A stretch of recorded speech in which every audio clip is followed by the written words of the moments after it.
जैसा आप वहाँ देख रहे हैं मेरा यूट्यूब चैनल SK क्रिकेट में, आपका अपना सलमान। उम्मीद करता हूँ वहाँ सब खैरियत से होंगे, खुश भी होंगे, अपने आसपास के लोगों का ख्याल भी रख रहे होंगे। आज एक लेटेस्ट वीडियो के साथ आपकी खिदमत में हाजिर हो रहे हैं। आपने पहले भी एक वीडियो देखी, अब इंशाल्लाह आपके साथ जुड़ते रहेंगे और आपके साथ इस तरह ही आगे जाके वीडियोस भी करते रहेंगे। मेन ख़बरों की तरफ आते हैं। हफीज़ साहब आए आज प्रेस कॉन्फ्रेंस करने के लिए, उसके ऊपर बात करते हैं। और इसके अलावा फिर बात करते हैं कि उन्होंने बाबर आजम की कैप्टनसी के हवाले से बात की है। फिर उसके अलावा शाहीन के कप्तान बनने के ऊपर बात की है। फिर उसके अलावा जो उनका फ़िलहाल जो सिनेरियो था, जिसमें अगर देखें तो उन्होंने अहमद शहजाद के हवाले से बात की है। फिर उसके अलावा जो इमाद और आमिर के हवाले से बात किया है, जो कि मोस्ट इंपॉर्टेंट ख़बर है, जो मैं आपको इंशाल्लाह ये आपने थंबनेल पे भी देखा होगा कि मैंने उसको थोड़ा हाईलाइट किया है कि इमाद और जो आपके आमिर हैं उनके कमबैक के हवाले से बात की है। तो ये भी थोड़ा सा सिनेरियो जो बनता हुआ नज़र आ रहा था, इंशाल्लाह वो भी आपके साथ शेयर करते हैं। और इसके अलावा फिर बात करते हैं बाबर आजम के बारे से। उनके ऊपर भी बड़ी अच्छी खबर निकल के सामने आ रही है और बाकी प्लेयर्स के लिए भी वो एक रोल मॉडल बन रहे हैं। तो इसके ऊपर भी एक खबर निकल के सामने आ रही है, वो भी इंशाल्लाह आप तक पहुँचाते हैं। अगर आप मेरे चैनल पर नए हैं और पहली दफ़ा आए हैं तो जल्दी से जल्दी चैनल को सब्सक्राइब कर लें और बेल आइकन को ज़रूर दबाएँ ताकि मैं लेटेस्ट वीडियो आप तक पहुँचती रहें। अब चलते हैं मेन खबरों की तरफ। आज हफीज़ साहब आए हैं क्योंकि डिपार्चर से पहले हफीज़ साहब आज प्रेस कॉन्फ्रेंस करने के लिए आए हैं। टीम रवाना हो रही है ऑस्ट्रेलिया टूर के लिए, क्योंकि इमाम और आपके जो बाकी भी प्लेयर चले वो हम अगले वीडियो में आएंगे और उसके ऊपर हम डिटेल से प्रैक्टिस सेशन के ऊपर भी बात करेंगे। लेकिन अभी फ़िलहाल जो प्रेस कॉन्फ्रेंस है उसके ऊपर बात करना बनती है और आप तक पहुँचाना बनती है, क्योंकि ये जो प्रेस कॉन्फ्रेंस की गई है इसने काफ़ी ज़्यादा मुश्किलात जो पिछले 2-4 दिनों से अगर हम देखें तो मीडिया पर जो बातें चल रही थी वो सबका निचोड़ निकाल के लेके आए हैं हफीज़ साहब। और उन्होंने जो बात की है, टीम डायरेक्टर हैं और इतने बड़े रोल के ऊपर आज विराजमान है, जो कि टीम को पहले ही इस तरह चलाना चाहते थे, लेकिन उनको कैप्टनसी जब वो करते थे या फिर जब एज ए प्लेयर खेलते थे तो उनको वैसे राइट्स नहीं मिल सके। लेकिन अब टीम डायरेक्टर के रोल पे आए हैं तो उनके ऊपर अब मेरा ख्याल है अल्लाह ताला और कुदरत काफ़ी ज़्यादा मेहरबान होने वाली है, क्योंकि मुझे जिस तरह की उनकी बातों से अंदाज़ा हो रहा है, क्योंकि बातें उनकी जो हैं हम चाहते थे कि जो बोर्ड में भी आके इस तरह की बातें करें कि वाकई ही क्लियर स्टांस के साथ चला जाए और क्लियर आपका सारा चीज़ें ये नज़र आएँ कि आपकी क्लियर कट जो आपका सारा सिनेरियो वो भी आप तक इस तरह ही नज़र आना चाहिए कि क्या आपकी कंप्लीट स्ट्रेटजी है, टीम को चलाना किस तरह है, क्रिकेट को किस तरह चलाना है। बेसिकली बात ये सबसे पहले आते हैं रेड बॉल क्रिकेट की तरफ, जो कि काफ़ी ज़्यादा आजकल इस टाइम प्लेयर्स के लिए ख़ास तौर पे ये दर्द सर बनी हुई है। और वो इसलिए बनी हुई है कि इतनी लॉन्ग फॉर्मेट की क्रिकेट है, फिर उसके अलावा थकावट है, फिर आपने जाके 4 या 10 ओवर नहीं करने, आपने जाके फिर वहाँ पे ओवर करने हैं 20 ओवर 30 ओवर पर डे आपने ओवर करने हैं। आपकी जान लगती है, आपकी बाजू लगती है, फिर आपने वहाँ पे पूरी जान के साथ मैच खेलना होता है। तो आपके पास वो चीज़ें जो मैं अगर कहूँ तो आपकी बॉडी में फटीग आ जाती है। तो वो भी आपने जो सारा सिनेरियो बनता है आपका, उसमें भी मसला सिर्फ ये हो जाता है कि आपकी बॉडी वो इजाज़त नहीं देती, जो कि आजकल के प्लेयर्स ख़ास तौर पे जो रेड बॉल क्रिकेट को छोड़ के ज़्यादातर वाइट बॉल खेलना चाहते हैं और प्रायोरिटी दे रहे हैं। आप जान भी रहे होंगे कि मैं किसके बारे में बात करूं, जो कि काफ़ी ज़्यादा ख़बरों में इस टाइम बने हुए हैं। उनके हवाले से हफीज़ ने भी नाम लिए बगैर और हफीज़ साहब ने जिस तरह पूरा ये कंक्लूड की है अपनी प्रेस कॉन्फ्रेंस, तो उनके लिहाज से भी ये काफ़ी ज़्यादा चीज़ें थी कि हमने किस तरह लड़कों को रेड बॉल की तरफ लेके आना है। तो ये सारे जो सिनेरियो था जो उनकी प्रेस कॉन्फ्रेंस है, मुझे काफ़ी ज़्यादा इंस्पायर किया उनकी इस प्रेस कॉन्फ्रेंस ने। उन्होंने कहा कि हर टीम के फेलियर का ज़िम्मेदार मैं खुद हूँगा, मैं सबसे आगे खड़ा हूँगा। मैं ये नहीं करूँगा कि लड़के जीतेंगे तो उनको भेज दिया करूँगा, जीतेंगे तो मैं खुद आ जाया करूँगा, या मैं हमारी टीम हारेगी तो फिर मैं लड़कों को भेज दिया करूँगा। उन्होंने कहा हर जगह पर मैं खुद आगे आया करूँगा और मैं खुद बात किया करूँगा हर किसी से। तो उन्होंने ये जो एटीट्यूड है ना, ये काफ़ी ज़्यादा अच्छा लगा मुझे फ़िलहाल। तो अगर आपको भी अच्छा लगा नहीं, ये कमेंट सेक्शन में मुझे ज़रूर बताना।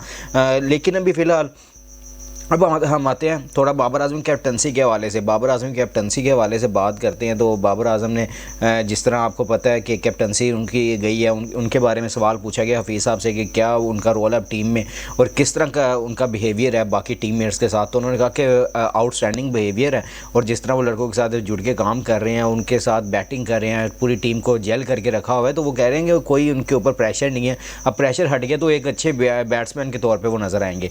तो ये हम भी ये चाहते थे कि बाबर आजम बैट्समैन ऐसे बन के आएँ जो काफ़ी देर से हम मिसिंग कर रहे थे, क्योंकि ये बड़ा मुश्किल हो जाता है जब आपके ऊपर प्रेशर होता है कैप्टनसी का, फिर उसके अलावा आपके ऊपर प्रेशर हो जाता है कि आपने मैचेस भी जितवाने हैं, आपने बैटिंग भी करके देनी है, आपने ऊपर से कैप्टनसी भी करके देनी है। तो ये जो प्रेशर आपके ऊपर बिल्ड होता है ना, तो आपकी भी या तो एक चीज़ ख़राब हो जाती है। अगर आप कैप्टनसी अच्छी कर लेते हैं ऑन दी डे, तो आप ऑन दी डे आपका ये बैटिंग आपको जवाब दे देती है। तो यानी कि आपको ये दोनों को साथ लेके चलना बड़ा मुश्किल हो जाता है। बाबर आजम के ऊपर ये कैप्टनसी का प्रेशर तो गया, लेकिन अब मुझे जो लग रहा है कि बाबर आजम बड़े डिस्ट्रक्टिव अब नज़र आने वाले हैं। बैटिंग के लिहाज से देख लें या फिर हम देख लें कि उनको टीम में जो उनका रोल है वो वाज़ह तौर पे नज़र आ रहा है। एज ए बैट्समैन खेलेंगे ओपनिंग पे आगे, यानी कि थर्ड नंबर पे आगे खेलेंगे, तो उनको चारखाना इनिंग्स खेलने की ज़रूरत है। ऑस्ट्रेलिया में अब लंबे रन्स बनाए, अच्छे तरीके से खेलें। हम भी ये चाहते हैं कि बाबर आजम की काफ़ी देर से हमने ऐसी इनिंग्स नहीं देखी। हम चाहते हैं कि वो 100 करें, 200 करें, 300 करें सीरीज़ में। तो यानी कि इस तरह के जो हम इस तरह की हम जो इनिंग्स चाहते हैं, ये ख़ास तौर पे हमें नज़र आए। इसके अलावा जो फीस साहब से सवाल पूछा गया, आप आते हैं थोड़ा सा अहमद शहजाद की तरफ भी। तो उन्होंने कहा कि हमारा डोमेस्टिक काफ़ी ज़्यादा स्ट्रॉन्ग हो चुका है। हमने डोमेस्टिक में देखा कि अहमद भी काफ़ी ज़्यादा परफॉर्मेंस दे रहे हैं, साहिबजादा फरहान बहुत ज़्यादा अच्छी परफॉर्मेंसेस दे रहे हैं। तो उसके अलावा उनका सायम अयूब हमने इस तरह डोमेस्टिक से उठाया और हम इनको अपनी टीम के साथ रख के इनको पॉलिश कर रहे हैं, ताकि ये आगे हमारे लड़कों से काफ़ी ज़्यादा एक्सपीरियंस लें और आगे जाके ये पाकिस्तान के लिए अच्छे प्लेयर के तौर पर साबित हों। तो ये भी अच्छी बात है कि डोमेस्टिक के लड़कों का प्रेफरेंस मिलना शुरू हो गई है, उनको प्रायोरिटीज़ मिलना शुरू हो गई हैं कि वो अब जाके नेशनल टीम की तरफ खेलना चाहते हैं। जो भी खेलना चाहते हैं वो परफॉर्मेंसेस दें। अब सेलेक्टर्स के साथ मिलके या टीम डायरेक्टर उनका ज़का अशरफ साहब तक हम मेरिट पे काम कर रहे हैं, जो कि बीच में अब कुछ लगता भी है, लेकिन अभी फ़िलहाल जो मैं देख रहा हूँ, फ़िलहाल जो मेरिट पे भर्तियाँ मैं चाहता हूँ वो हो जाएँ। उसके बाद देखते हैं कि क्या, क्योंकि अभी इलेक्शंस भी होने वाले हैं पीसीबी में, तो उसके बाद ही पता चलेगा क्या मेरिट रहता है पीसीबी का भी। तो ये थोड़ा सा मुश्किल हो जाता है। अच्छा, इसके अलावा हम बात करते हैं इसके अलावा हम बात करते हैं इमाद वसीम और मोहम्मद आमिर के बारे में। हफीज़ साहब से क्लियरली सवाल पूछा गया प्रेस कॉन्फ्रेंस में कि इमाद वसीम और मोहम्मद आमिर का फ्यूचर क्या है और वो किस तरह जाके अब हम इनको खेलते हुए देख सकते हैं या फिर नहीं देख सकते। तो ये सबसे ज़्यादा प्रायोरिटीज़ हैं कि इमाद वसीम, और ख़ास तौर पे जो सोशल मीडिया पे वायरल हुई हैं चीज़ें, वो ये चाहते हैं लोग कि हमें बताया जाए कि इमाद वसीम और मोहम्मद आमिर का क्या फ्यूचर है, कि वो पाकिस्तान को खेलते हुए हम देख सकते हैं कि वो पाकिस्तान खेल रहे हैं या फिर अब हम उनको किसी लीग्स में ही देखेंगे।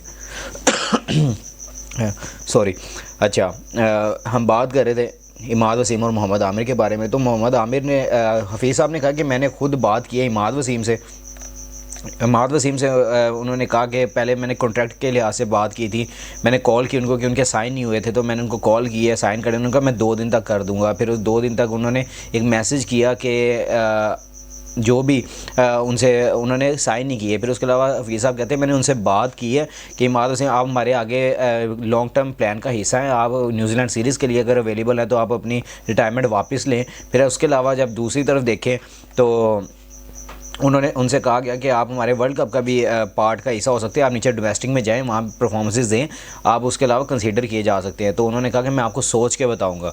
तो उन्होंने फिर 2 दिन बाद हफीज़ साहब को मैसेज किया है कि मैं अवेलेबल नहीं हूँ न्यूजीलैंड सीरीज़ के लिए। तो इमाद वसीम वहाँ से उन्होंने कह दिया कि मैं अवेलेबल नहीं हूँ न्यूजीलैंड सीरीज़ के लिए। उसके बाद उन्होंने फिर 2 दिन के बाद रिटायरमेंट अनाउंस कर दिया। ये हफीज़ साहब के अल्फाज हैं इमाद वसीम के वाले से। उन्होंने कहा कि फिर हमने उनके जो सारा ये सिनेरियो था हमने उसके ऊपर कहा कि ठीक है, हम आपकी रिस्पेक्ट करते हैं, हम आपके इस डिसीजन को रिस्पेक्ट करते हैं, हम आपकी जो भी आपका सिनेरियो हम कहते हैं कि ठीक है, अगर आप नहीं खेलना चाहते, आपके कोई पर्सनल कमिटमेंट्स हैं, आप वहाँ पे जाके अपनी वो अंजाम दे सकते हैं। इसके अलावा आमिर के बारे में भी उन्होंने कहा कि मैंने उनसे खुद बात की, उनको कॉल की कि अगर आप चाहते हैं कि अगर आप दोबारा पाकिस्तान खेलें तो आप अपनी रिटायरमेंट वापस लें, नीचे डोमेस्टिक में जाएँ, वहाँ परफॉर्मेंसेस दें, सिलेक्टर्स आपको सेलेक्ट करेंगे तो आप दोबारा टीम में आ सकते हैं। तो उन्होंने कहा कि मैं इन चीज़ों से निकल चुका हूँ, अब मैं अपनी प्रायोरिटीज़ कुछ और बना चुका हूँ, मैं अब पाकिस्तान दोबारा वापस आके नहीं खेलना चाहता, तो मैं अब इंटरनेशनल लीग्स में ही जाके दोबारा खेलूँगा, मैं पाकिस्तान नहीं खेलना चाहता। ये मोहम्मद आमिर की तरफ से भी